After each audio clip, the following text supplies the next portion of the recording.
আসসালামু আলাইকুম রহমতুল্লাহ। সম্মানিত ভিউয়ার্স, এখন আমাদের হলি কোরআন ইন্টারন্যাশনাল স্কুলের শিশুদের নিয়ে একটি আরবি কবিতাটির নাম ইয়া ইলাহি।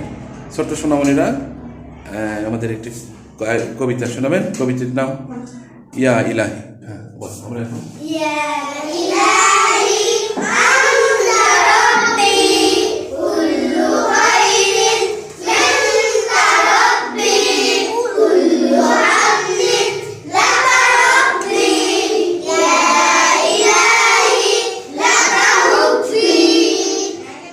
আমার বাড়িতে থেকে আর প্রশ্ন